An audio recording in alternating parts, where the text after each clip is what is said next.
చంద్రబాబు నాయుడు గారు స్వాతంత్ర్య దినోత్సవ సందర్భంగా ఆయన అనేక విషయాలు మాట్లాడాడు.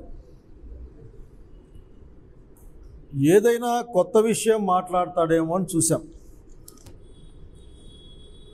చంద్రబాబు నాయుడు గారు 3-4 అంశాలని స్పష్టంగా చెప్పారు.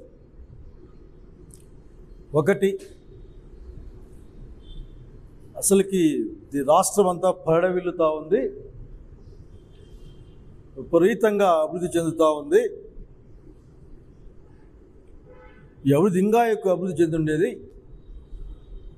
అని మరి ఇంకా మామూలు ఆవకథలాగా చంద్రబాబు నాయుడు గారు జగన్మోహన్ రెడ్డి గారి ప్రభుత్వం, గత ప్రభుత్వం అనేక తప్పులు చేసింది లేక అప్పులు చేసింది అని మాట్లాడుతూ వచ్చారు. దాంతో పాటుగా సూపర్ 6 అనే ఆయన వాగ్దానాన్ని, బహుశా చంద్రబాబు నాయుడు గారు వాగ్దానం చేస్తే దాన్ని మర్చిపోతాడు, దాన్ని అతను గుర్తుపెట్టుకొని చేసే పని చేయడు. ఎవరన్నా గదికి ఒత్తిడి తెస్తే కొద్దిగా చేసేట్లు కనిపిస్తాడు, కానీ చేసే ఆలోచన అతనికి ఎప్పుడూ ఉండదు. సూపర్ 6 చాలా సూపర్గా అమలు చేయబడతా ఉంది, చేశానని కూడా ఆయన ప్రకటించుకున్నాడు. దాంట్లో పాటుగానే రాజకీయాలు మాట్లాడుతూ ఏదో స్వాతంత్రం లభించిందని కూడా మాట్లాడారు.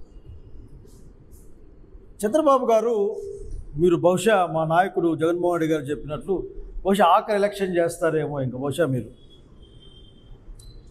నాకెందుకో ఇప్పటికి అనుమానమే, అసలు మీరు అడ్మినిస్ట్రేషన్ మానేసి వేరే వాళ్ళకి ఇచ్చేసినారు, మీరు ఊరికే పైపైన కనిపించిపోతూ ఉంటారు, అట్లా వచ్చి ఏదో రకరకాల మాటలు మాట్లాడిపోతూ ఉంటారు, ఏదో అప్పటికో నిద్ర మేల్కొని వచ్చేసి నిద్రలో ఏదో వచ్చిన విషయాలని మాట్లాడతారు నేను అనుకుంటూ ఉంటాను. కానీ ఈ సూపర్ 6 అనేది ఎక్కడ అమలైందో నువ్వు చెప్పాలా. ఎప్పుడూ మోసపూరితమైన వాగ్దానాలన్నా గూగుల్ లేకపోయి రీకాలింగ్ చంద్రబాబు నాయుడు కొడితేనే మోసం వాగ్దానం అని వస్తూ ఉంది. చంద్రబాబు నాయుడు వాగ్దానాలన్నీ మోసమే అని వస్తూ ఉంది. అంటే చివరికి గూగుల్ కూడా దాన్ని తీసుకుంది. మీరంటేనే, చంద్రబాబు నాయుడు గారు అంటేనే మోసం మాటలు చెప్తాడు, మోసం చేస్తాడు అనే విధంగానే ట్రెండ్ అవుతుంది ఈ రోజున. చంద్రబాబు నాయుడు గారు, మీ సూపర్ 6ని ఎక్కడ చూస్తారో అక్కడ మేమే ఏర్పాట్లు చేస్తాం. ఎందుకంటే ఇప్పటికే 2 లక్షల కోట్ల రూపాయలు అప్పు చేసి కూడా ఎవరికి కూడా ఏమీ ఇవ్వకుండా, కేవలం డబ్బులు ఏమైనాయో కూడా చెప్పకుండా ప్రతి వారం అప్పులు చేసుకుని ఈ రాష్ట్రాన్ని అధోగతి పాలు చేస్తున్న మీ నాయకత్వంలో ఉన్న ఈ రాష్ట్రానికి చెప్పేది ఏమంటే, మీకు ఇబ్బంది ఏమో, మీరు ఏ మండలానికి వస్తే ఆ మండలంలో మీకోసం లేదంటే ఏ కాన్సెన్స్కి వస్తే, ముఖ్యంగా నా కాన్సెన్స్కి రండి, వేరే వాళ్ళతో ఎందుకు, నాకు ఏర్పాటు చేద్దాం. మీరు పోయిన సంవత్సరం నుంచి ఇంతవరకు ఎంతమందికి ఆడబిడ్డ డబ్బులు ఇచ్చారు, ఎంతమంది రైతులకు మీరు రైతు భరోసా ఇచ్చారు,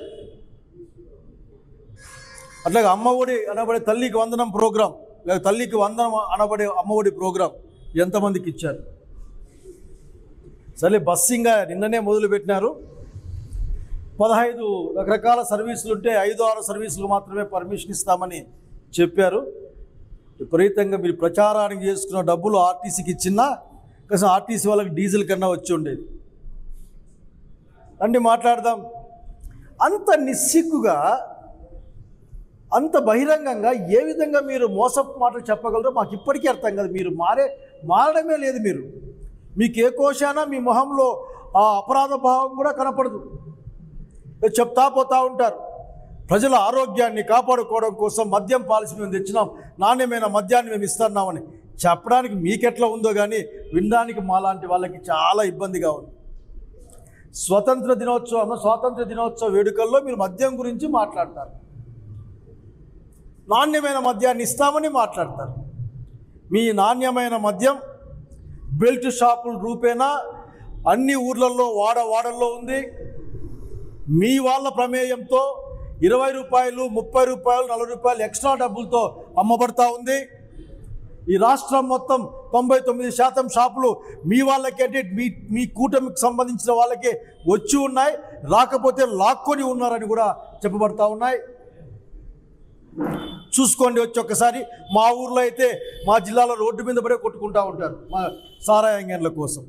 మీ నాణ్యమైన మద్యం కథ ఇది. పైగా 1,20,30,00,000 మందికి ఉచిత ఇసుక ఇచ్చామని దేశమంతా చెప్పుకుంటా ఉన్నారు. జగన్మోహన్ రెడ్డి గారి పరిపాలనలో ఉన్న ధర కంటే ఎక్కువ డబ్బులు ఖర్చు అవుతూ ఉన్నాయి. మాఫియాలు పనిచేస్తూ ఉన్నాయి. రీచ్ల దగ్గర ట్రాన్స్పోర్ట్ పేరు మీద, నింపే పేరు మీద, ఆఖరికి ఈ పేరు మీద డబ్బులు మొత్తం అంతా ఖర్చు అయిపోతూ ఉన్నాయి. ఎక్కడికి ఎవడో చెప్పాయట, ఇదంతా ఫ్రీనే కానీ ముట్టుకుంటే మాత్రం డబ్బులు పెట్టాలని చెప్పాడు. చూడ్డానికి ఫ్రీ, తెచ్చుకోవాలంటే వేలాది రూపాయలు ఖర్చు అవుతున్నాయి. ఆ వేలాది రూపాయలు కూడా మాఫియాల రూపేణా మీ పార్టీ వాళ్ళు, మీ కూటమి వాళ్ళే చేజిక్కించుకుంటున్నారన్నమాట. వాస్తవం కాదా? రండి మాట్లాడదాం. అదేం మాట్లాడతారు మీరు? అక్కడ పోయి సూపర్ 6 అమలు చేసిన ఎట్లా వచ్చింది మీకు ఆ నాలుగుకి? మా నాలుగు మీరు అన్నారు, మా నాలుకలో మందం ఏదో కోస్తామో మందం అట్లా మాట్లాడారు. మా నాలుక ఏమో కానీ మీ నాలుక మాత్రం ఏమాత్రం తడబడదు. అది అబద్ధాలు చెప్పడానికి, సత్యదూరమైన మాటలు చెప్పడానికి, జనాన్ని మోసం చేయడానికి, ఒక్క నిమిషం కూడా జంకదని చెప్పడానికి ఏమాత్రం కూడా మేము వెనకాడడం లేదు. మీ నాలుగు గురించి మీరు ఆలోచించుకోవాలా. ఎట్లా చెప్తారు మీరు? ఆ రోజు మీరు ఎలక్షన్ల ముందు బస్సు గురించి మాట్లాడుతూ ఒక అక్కయ్య లిస్ట్ రాసి పెడితే, తిరుపతి, కాణిపాకం, చిత్తూరు రకరకాల ఊర్ల పేర్లు రాసి పెడితే ఆయన వాళ్ళ హస్బెండ్ అంటాడు, నువ్వు 5 ఏళ్ళ నుంచి అడుగుతూ ఉన్నావు, చేయలేకపోయినా కూటమి ప్రభుత్వానికి ఇస్తే ఎక్కడి నుంచి ఎక్కడికైనా పోవచ్చు, కూటమికి ఓటేయండి అని బహుశా కొన్ని కోట్లు ఖర్చు పెట్టి యాడిచ్చింటారు ఆ రోజున. మీరు ఈరోజు మీరు చెప్పే బస్సులన్నీ కూడా జిల్లా దాటిపోవు, లేక జిల్లా దాటాలంటే గంటలు కాదు రోజులు పడే పరిస్థితి. ఇక్కడ నుండి తిరుపతికి లేక హిందూపురం నుంచి శ్రీ అప్పన్న స్వామికి పోవాలంటే ఎన్ని రోజులు పోవాలి, ఎన్ని బస్సులు మారాలి? ఇదొక ప్రయాణం. ఇంకా చెప్పడానికి మీకెట్లా ఉందో కానీ వినడానికి చాలా మాకు ఇబ్బందిగా ఉంది. మేము సిగ్గుపడతా ఉన్నాం నీలాంటి ముఖ్యమంత్రి గారు ఉన్నందుకు. అదే ఏమి ఇచ్చావు మాకేం అర్థం కావడం లేదు. అసలు లెక్కలు చూసాం, ఏమో ఇచ్చాడా ఇతరులు లెక్కలు చూసాం. అసలు మీరు చెప్పిన మాటలు ఏది కూడా భయమేస్తుంది మిమ్మల్ని అనుకుంటే. ఎంతసేపు జగన్మోహన్ రెడ్డి గారి పేరు, పొద్దున, మధ్యాహ్నం, రాత్రి. బహుశా భోంచేస్తూ కూడా మీరు మీ పార్టీ వాళ్ళు జై జగన్ జై జగన్ అని ఆఖరికి అనుకుంటూ తింటారేమో నాకు అనుమానం. జగన్మోహన్ రెడ్డి గురించి చెప్పుకోకపోతే మీ దగ్గర ఏంది లేదు, మీరు చెప్పుకోవడానికి ఏంది లేదు. ఊరికే పేపర్లు రాసుకోవడం కోసం, టీవీల్లో చూపించుకోవడం కోసం, యాడ్లు ఇచ్చుకోవడం కోసం, మీ వంది మాదగులు మిమ్మల్ని పొగడ్డం కోసం తప్ప ఇంకా దేనికి పనికిరాని సంగతి గుర్తు చేస్తూ ఉన్నాను. అయ్యా, మీరు పెన్షన్ 1000 రూపాయలు పెంచినామని చాలా గొప్పగా చెప్పుకుంటారు. అసలు నాకు తెలిసి ఇప్పటికే ఇంకా కొత్త లిస్ట్ వస్తూ ఉంది. 5 లక్షల పైగా పెన్షన్లు మీరు పీకేశారు. ఇలా మీరు అట్లాగే మేము తిరిగాం. రీకాలింగ్ చంద్రబాబు నాయుడు మేనిఫెస్టో అని జగన్మోహన్ రెడ్డి గారు పిలిపిస్తే గ్రామంలో ఇండ్లకి వెళ్ళాం. ఎంత నిస్సిగ్గుగా మాట్లాడతారయ్యా మీరు, ప్రజల్ని మోసం చేస్తూ. ఒక్క సిలిండర్ డబ్బులు వచ్చినాయి చాలా ప్రాంతాల్లో, అనేక ప్రాంతాల్లో ఒక్క సిలిండర్ కూడా రాలే. వాస్తవానికి మీరేం చేయాలి? ఆఖరికి 3 ఇవ్వాలి. రండి, తీరిక చేసుకొని కొద్దిగా ఎట్లా పనున్నట్లే సింగపూర్ ఊరికే పోయేస్తూ ఉంటారు మీరందరూ, ఊరికే అట్లా ఫ్యామిలీ ట్రిప్ కింద. రండి ఒకసారి అడుగుదాం ఎంత డబ్బులు వచ్చినాయో. దాదాపు 1,59,00,000 డొమెస్టిక్ కనెక్షన్లు ఉన్నాయి యాక్టివ్గా. మీరు మొత్తం ఇవ్వాలంటే 4,000 కోట్ల రూపాయలు రావాలి సంవత్సరానికి. ఈ 15 నెలలకి దాదాపు 6-7 వేల కోట్ల రూపాయలు రావాలి. ఎంత వేసారో లెక్క చెప్పండి మీరు, ఎంత డబ్బు ఇచ్చారో లెక్క చెప్పండి మీరు. అన్ని అబద్ధాలేనా? ఆడబిడ్డ నిధికి 18 నుంచి 59 సంవత్సరాల మధ్యలో ఉన్న వాళ్ళకి 1500 మీ ఇంటికే వస్తుందని మరి నొక్కి చెప్పావే బాబు గారు. అసలు పైసా పంపించావా? మీరు ఇవ్వాల్సింది దాదాపు 32,400 కోట్ల రూపాయల డబ్బులు ఇవ్వాలి మీరు, 1.80 crores జనానికి. పైసా ఇలా ఎగ్గొట్టారు, లేదంటే మోసం చేశారు, దాచిపెట్టుకున్నారు, లేకుంటే దోచిపెట్టుకున్నారో మాకు తెలియదు. కానీ అట్లాగే 20 లక్షల మంది నిరుద్యోగ యువకులకి 3,000 చొప్పున. అసలు మీరు అమ్మ నాయన మీద ఆధారపడాల్సిన అవసరం లేదు, అప్లికేషన్లు అడగాల్సిన అవసరం లేదు, మాట్లాడుతూ వేశారు మీరు. కానీ ఇచ్చిన పైసా లేదు. దాదాపు 9,000 కోట్ల రూపాయలు మీరు పిల్లల నోరు కొట్టారు, వాళ్ళ ఆశల మీద నీళ్లు చల్లారు. నిజంగా వాళ్ళ భవిష్యత్తుని మీరు కాలు రాసి చెప్పడానికి ఏమాత్రం కూడా వెనకాడడం లేదు. అసలు మీరు ప్రతి బిడ్డకు కూడా 15,000 రూపాయలు ఎట్లా? అసలు కొద్దిగా మీ ఎమ్మెల్యేలు డ్యాన్స్ చేశారు, నీకు 15 నీకు 15 అని కూడా డ్యాన్సులు చేశారు, డ్రామాలు కట్టారు. ఇంటింటికి పోయి అమ్మ మీ ఇంట్లో 5 మంది ఉన్నారు, 10 మందిని కానీ 10 మందికైనా మేము 15 మీ పాలసీ మార్చారు కదా ఎక్కువ మందిని కనమని. మీరు ఇవ్వాల్సింది ఆఖరికి 13,112 కోట్లు ఇవ్వాలి. కానీ మీరు ఇచ్చింది కేటాయించింది 8,278 కోట్లే.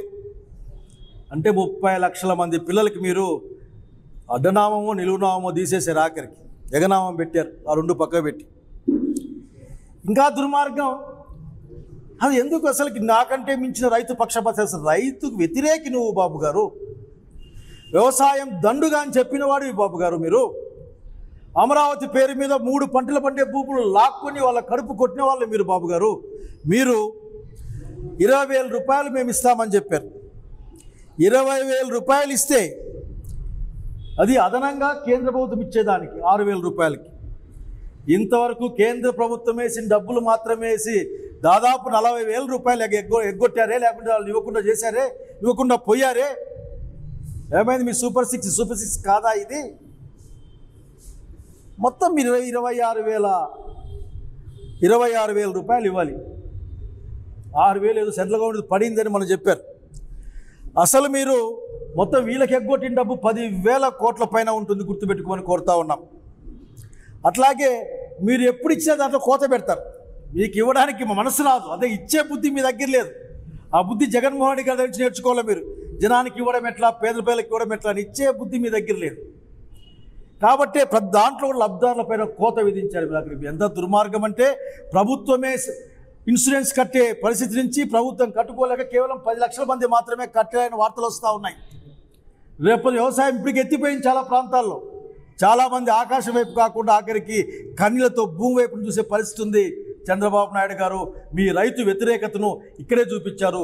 రైతాంగానికి డబ్బులు ఇవ్వలే మీరు. అసలు మీరు ఇంకా తమాషా 50 ఏళ్ళు దాటితే చాలు పెన్షన్. ఇంకంతే, ఈ చేతికి అడ్డంలే, నోటికి అడ్డంలే మాట్లాడడానికి. చేయి తిప్పి మాట్లాడడం, ఆ 2 ఏళ్ళు ఉంటాయి పైకి ఊపి మాట్లాడడానికి. దాదాపు మీరు 20 లక్షల మందికి ఇవాళ 4,000 చొప్పున, అంటే అదొక 9,600 కోట్ల రూపాయలు. ఎక్కడ మరి మీరు ఏ విధంగా మీరు చెప్పుకుంటారు? మీరు సూపర్ 6 అమలు అయిపోయింది సూపర్, కానీ సూపర్ 6ని సూపర్గా మీరు ఫ్లాప్ చేశారు. దాన్ని కనపడకుండా చేసే ప్రయత్నం చేస్తూ ఉన్నారు. మీరు పెద్ద సూపర్ బ్లఫ్ మాస్టర్గా పేరు తెచ్చుకుంటా ఉన్నారు. ప్రజల్ని బ్లఫ్ చేసిరని చెప్పడానికి నేను బాధపడతా ఉన్నాను. మీరు ఏం మాట్లాడతారంటే, మాట్లాడితే నా అనుభవం లేదు, సంపద సృష్టిస్తా, ఆ కాగ్నిజెంట్కి 99 పైసలకి, ఇంకోటికి 1 రూపాయికి, ఇంకోటికి 30 రూపాయలకి అమ్ముకొని అసలు ప్రజల ఆస్తుల్ని అప్పనంగా అమ్ముకునే మీ కార్యక్రమాన్ని, దాంట్లో వెనకల చీకటి భాగవతం ఏముందో ప్రజలకు అర్థమవుతా ఉంది. మీరేమి ఆఖరికి తప్పించుకోలేదు. ఆఖరికి మీ రియల్ ఎస్టేట్ ఆలోచనలు తప్ప ఇంకేమీ లేవు. ఆంధ్రప్రదేశ్ యొక్క అదేది బ్రాండ్ వాల్యూ మేము పోగొట్టామా?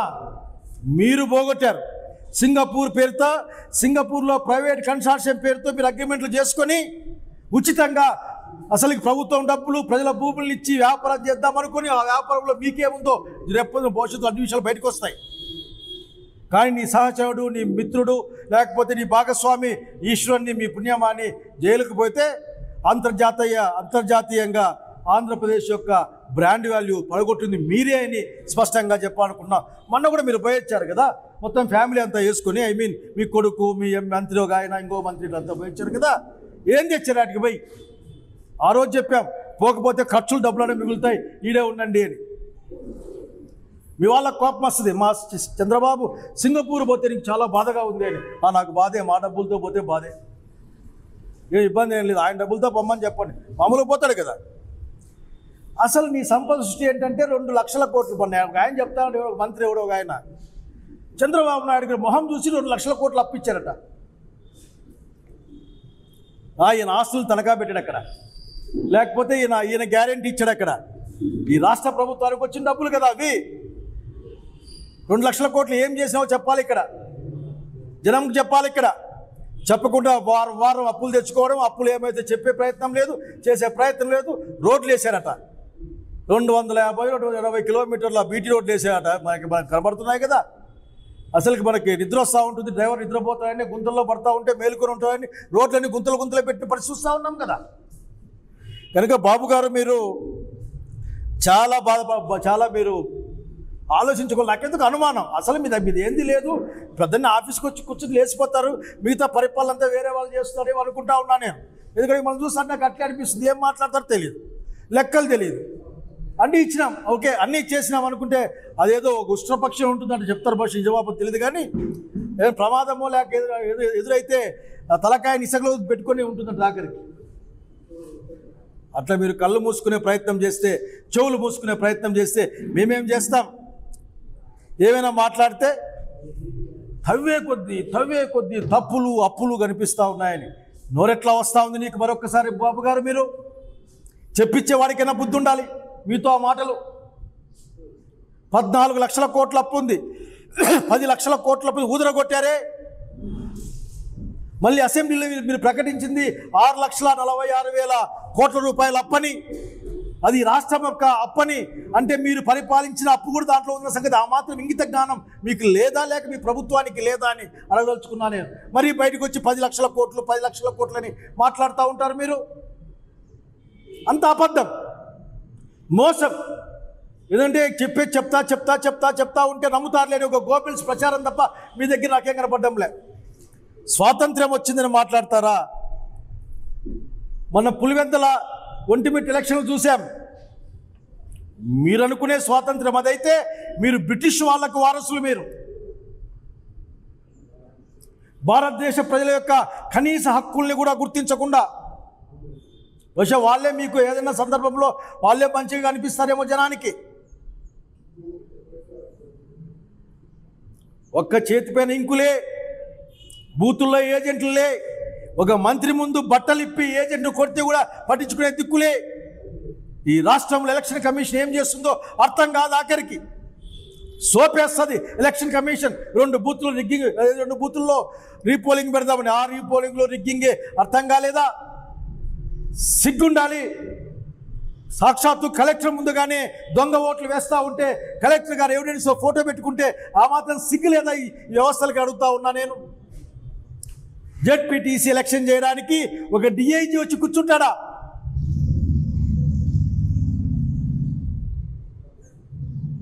అలా స్వాతంత్ర్యం గురించి మాట్లాడుతూ ఉన్నారు మీరు.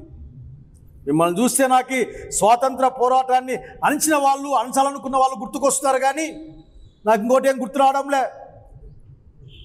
ఇది ఎక్కడికి పోతుందో, ఈ ప్రకంపనలు ఎక్కడి దాకా పోతాయో, భారత ప్రజాస్వామ్యానికి ఏ విధంగా ఈ ప్రకంపనలు చేరుతాయో కూడా అర్థం చేసుకునే కాలం ముందుంది చంద్రబాబు నాయుడు గారు. పైగా మిమ్మల్ని సర్దుకోవడం కోసం రకరకాల మాటలు మాట్లాడడం. నేను మామూలుగా ఒక మాట చెప్తా, నీ ఇంగిత జ్ఞానానికి ఏమైంది, లేదంటే మన తెలివితేటలకి ఏమైనాయి? ఎవరికైనా కానీ యుక్తాయుక్త విచక్షణ జ్ఞానం మనకుండదా? కనుక మీరు జగన్మోహన్ రెడ్డితో మీరు పోటీ పెట్టుకోబాకండి. నేను చాలాసార్లు అది చెప్తా ఉంటా, జగన్మోహన్ రెడ్డి గారితో మీరు పోటీ పెట్టుకోవద్దండి అని. ఎందుకంటే కోవిడ్ కష్టకాలంలో కూడా జగన్మోహన్ రెడ్డి గారు పథకాలు ఆపలేదు.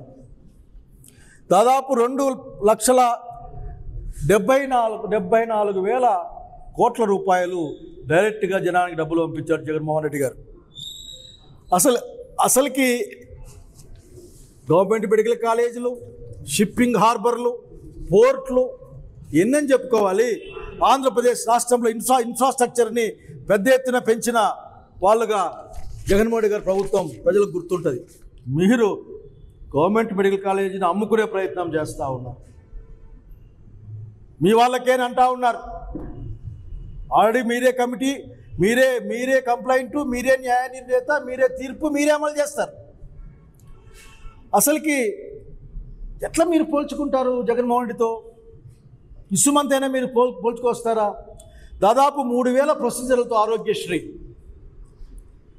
పూర్తి fee reimbursement, Vidya Deevena, Vasathi Deevena, uniforms, బుక్స్తో kit, దాంతో పాటుగా పంటల బీమా, 0 వడ్డీ పంట రుణాలు, ఇన్పుట్ సబ్సిడీ, ఆర్బీకేల ద్వారా రైతుకు హెల్ప్ చేయడం, కళ్యాణమస్తు, షాదీ తోఫా, కాపు నేస్తం, వాహనమిత్ర, ఈబీసీ నేస్తం, చేయూత, ఆసరా, ఇట్లా అనేకమైన చెప్పుకుంటూ పోతే అసలుకి రాసుకునే చాలా టైం పడుతుంది. మీకు తెప్పించుకోండి ఒకసారి.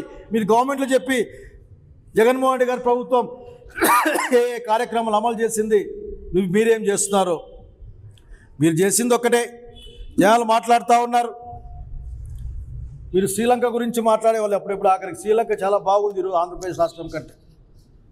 ద బెటర్ స్టేట్ నౌ వాళ్ళది. అయ్యా చంద్రబాబు నాయుడు గారు మనకు ఒక ఆయన కామెంట్ చేస్తూ ఉన్నాడు, 50,000 ఎకరాల భూమిని 10 అడుగులు పెంచి అమరావతి కట్టాలట. దాదాపు 4,000 రూపాయలు ఖర్చు పెడితే 5 స్టార్ ఫెసిలిటీస్తో చదరపడుక్కి కన్స్ట్రక్షన్ ఉంటుందంటే మీరు 10,000 రూపాయలు ఇస్తూ ఉన్నారు. దాదాపు 1.5 times ఎక్కువ. ఇలాంటి 150 ఎట్లా ఎక్కేస్తాం? 6,000, 5,000, 6,000 ఎక్కువ ఇస్తూ ఉన్నారు.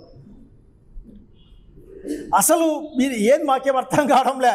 బహుశా మీరేమైనా అక్కడ అన్ని నీళ్ళల్లో మునిగున్నాయి, ఐకానిక్ టవర్లు అన్ని నీళ్ళలో మునిగున్నాయి. రేపు పొద్దున మీరు అక్కడ బహుశా అనుమానం బస్సులు గిస్సులు ఉన్నవేమో. ఎండాకాలం బస్సులు, వానాకాలం పడవలు పెట్టుకొని మీరు బహుశా అక్కడ అమరావతి నడిపిస్తారేమో. రాయలసీమ హక్కుదారులకు అడుగుతూ ఉన్నాం. శ్రీకృష్ణ కమిషన్ మేరకు, శివరామకృష్ణన్ కమిటీ నివేదిక మేరకు మీరు అసలు అమరావతి ప్రాంతం 3 పంటల పండే ముంపు ప్రాంతం, ఇది పనికిరాదని చెప్పారు. అయినా మీరు ఎక్కడ కడతా ఉన్నారు? మీ రియల్ ఎస్టేట్ వ్యాపారం బుద్ధులు తప్ప అక్కడ ఏమీ కనపడడం లేదు. ఆఖరికి ఇప్పటికే ప్రజల వ్యతిరేకత ఉంది. ప్రజలు ఏం మాట్లాడుకుంటున్నారంటే, ఎస్టిమేషన్లు పెంచి మొబిలైజేషన్ అమౌంట్లు 10% ఇస్తే అందులో సింహభాగం మీకు సంబంధించిన వాళ్ళకే వెళ్ళింది అని అక్కడ ప్రజలు, కాంట్రాక్టర్లు మాట్లాడుకుంటా ఉన్నారు. మీరు నిజం చెప్పాలా మీదేదో ఆఖరికి. కనుక ఈ రోజున స్వాతంత్ర దినోత్సవ సందర్భంగా మీకు అన్ని అబద్ధాలు మాట్లాడడానికి మీకు ఏ విధంగా నోరిచ్చిందో నాకు అర్థం కావడంలే. మీరు ఒక మాట చెప్తూ ఏమన్నారంటే, ఏముంది ఎక్కడ తగినా సరే, ఎక్కడ తవ్వినా సరే, తవ్వుతుంటే ఆఖరికి తప్పులు అప్పులు తప్ప అని మీరు మాట్లాడుతూ వచ్చారు.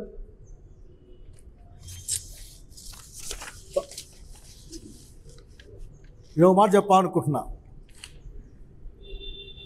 ఇంకా 15 నెలలకు కూడా మీరు మా తప్పులు అప్పులు తవ్వుతూ ఉన్నారేమో బహుశా. ఆడ ఏమీ లేదు కాబట్టి ఆడ మీరు తప్పులు తవ్వి లేని సృష్టించే ప్రయత్నం చేస్తున్నారేమో అనుమానంగా ఉంది నాకు. కానీ ముఖ్యమంత్రి గారు, కూటమి నాయకులారా, ప్రజలు మీకోసం, మీ ప్రభుత్వాన్ని పూర్తి చేయడం కోసం ఒక లోతైన గొయ్యి అయితే తవ్వుతూ ఉన్నారు. గుర్తుపెట్టుకోమని కోరుతా ఉన్న సమయం వచ్చినప్పుడు ఖచ్చితంగా మిమ్మల్ని ఆ లోతైన గొయ్యిలో పడేస్తారు ప్రజలు, విఘ్నులు ఆఖరికి. అసలుకి మీకు ఏ విధంగా మీరు అసలు మాట్లాడతారో నాకు అర్థం కావడం లేదు. అంటే చంద్రబాబు నాయుడు తమాషగా ఉంటారు. ఆయన చెప్పింది అంతా మర్చిపోతారులే అనుకుంటారు. ఎన్నికల ముందు చంద్రబాబు నాయుడు గారు ఇచ్చిన ఏంది బాండ్ ఇదే, బాండ్ పేపర్ ఇదే. దీంట్లో ఆయన ఏం చెప్తాడంటే, పరస్పర సహకారంతో అందరూ పనిచేస్తాం, అన్నీ అమలు చేస్తాం వాగ్దానాలని, ఎటువంటి షరతులు లేకుండా అని సంతకాలు పెట్టాడు ఆయన. పవన్ కళ్యాణ్ గారి సంతకం ఈడుంది, చంద్రబాబు నాయుడు సంతకం ఈడుంది. ఇవి గ్యారంటీ కార్డుల కింద ఇంటింటికి పంచారు. కనుక అందుకే మీ స్వపరిపాలన అర్థం కాక జనాలు ఊర్లోకి రానియడంలే మిమ్మల్ని. మీ వాళ్ళు అసలు ఊర్లోకి కూడా పోవడంలే. ఏదో కావాల్సిన ఇళ్ళలో కూర్చొని ఫోటోలు తీసుకొని బయటకు వస్తూ ఉన్నారు. ఊర్లోకి వెళ్ళండి. వాళ్ళ నాలుక మందమో లేక మీ చర్మం మందమో ప్రజలు చెప్తారని తెలియజేస్తూ ఉన్నాం. ఇప్పటికైనా నిజం చెప్పడానికి అలవాటు చేసుకోండి. బాబు గారు రాజశేఖర రెడ్డి గారు చెప్పిన ఒక మాట నేను గుర్తు తెచ్చుకుంటా ఉన్నాను. బాబు మీకు మిమ్మల్ని ఉద్దేశించే ఆనాటి మీ రాజకీయ కలిసి చేసిన వాళ్ళు అట్లా ఒకప్పటి మీ స్నేహితుడు ఆనాటి ముఖ్యమంత్రి ప్రతిపక్షంలో ఒక మాట చెప్పాడు. ఏంటంటే, బాబు నీకు శాపం ఉందయ్యా, నిజం చెప్తే తల 1000 ఒక్కలవుతుందని నువ్వు నిజమే చెప్పవయ్యా అని చెప్పాడు రాజశేఖర్ అసెంబ్లీ సాక్షిగా. కొన్ని పదాలు అట్లా ఇట్లా మారినచ్చు కానీ కనుక ఇప్పటికైనా నిజం చెప్పేది నేర్చుకోమని బాబు గారు నేను కోరుకుంటూ, ఎందుకంటే బాబు గారు మీరు మా ముఖ్యమంత్రి, మీరు నిజం చెప్తే మాకు కూడా కొద్దిగా మర్యాద ఉంటుంది. లేకపోతే ఏ రాష్ట్రంలో మర్యాద లేకుండా పోయే పరిస్థితి ఉంది. కనుక ఆంధ్రప్రదేశ్ ప్రజల గౌరవాన్ని కాపాడమని కోరుకుంటా ఉన్నాను. తెలుగులో న్యూస్ కి ఫాస్టెస్ట్ యాప్ ఇప్పుడు టోటల్లీ న్యూ అవతార్లో జస్ట్ 5 seconds లో కంప్లీట్ న్యూస్. సోషల్ మీడియాలో ట్రెండ్స్ కి one stop solution. Live TV app voice search option తో ఇప్పుడే డౌన్లోడ్ చేయండి లేదా అప్డేట్ అయిపోండి. యాప్ లింక్ డిస్క్రిప్షన్ లో ఉంది.